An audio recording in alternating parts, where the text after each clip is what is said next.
Hello guys, welcome back to the next tutorial.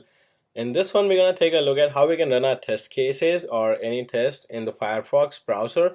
So we just need to take a look at how we can bring up the Firefox browser with any website that we provide, right? So it's going to be a very quick one and it's going to be sort of a stepping stone, right?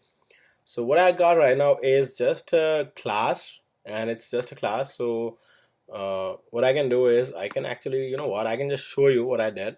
So just go to my package, just click here and then click on new and then click on file, and I can click on Firefox driver demo 1, and then I just add a main method because I'm not adding any tests right now. It's just to show how we can bring up the browser and open a website. So just click finish and there you go, right? So right now I have a class created, right? So I already have the class here, so either one we can use, doesn't matter. I'm just gonna close one of them. So right now what we're gonna need is we're gonna need a web driver that's from Selenium. We're gonna need a Firefox driver that's again from Selenium web driver, right? And we're gonna just need the one of the methods to open up the website in the browser, right?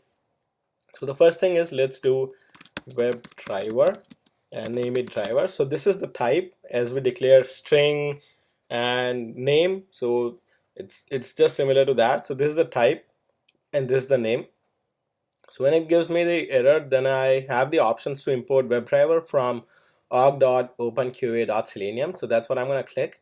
As soon as I click that, it adds an import statement, right? That's the import statement, it's added. And now this is the name of the variable that I'm declaring, right? So I can just have it here, semicolon, and it's done, right? The next thing I want to do is I want to initiate it, right?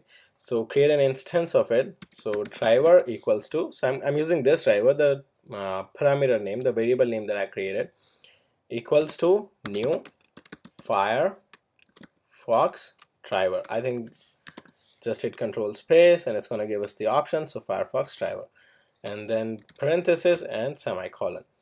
So what it does is, as soon as I did that, it already imported one more package as well, right? So this is again from org.openqa.selenium.firefox.firefox driver, right? So this is what we need to have a Firefox browser open and open the website in that. Now the second thing we need is we need a URL, whichever URL that we want to access. So I'm just going to declare a string and call it maybe base URL. And then, so it's just like that, right? This is a string, which is a type, and base URL is the name of the variable, similar to that. WebDriver is the type and driver is the name of the variable, right? So here I'm just going to provide the website that whichever I want to open. So let's open google.com for now, and let's keep it simple because we're not doing any testing, so we can just open Google and just that. So base URL is this. Now is the method, now is the way that we're gonna see how do we open that, right? So we will call driver dot, and then there is a get method, get, and inside it accepts the URL. It accepts one argument, and there we're gonna give a URL. So we have the base URL. So this get method helps us to open any browser, to actually get the website open in a browser. So when we do driver equals to new Firefox driver, it brings up an instance of the Firefox browser for us. And when we do driver.get base URL, it brings us the website to us, right? So this is done. This is pretty much it. Small, short and sweet. And let's run this Java application. So I'm just going to right click and go on run as and say Java application. So there's no test right now, so we can just run it as Java application. So as soon as I do that, Firefox came up and google.com opened up, right? So that's pretty much it, guys. That's what I wanted to show you in this tutorial, that how we can bring up the Firefox browser and how we can open any website on Firefox browser.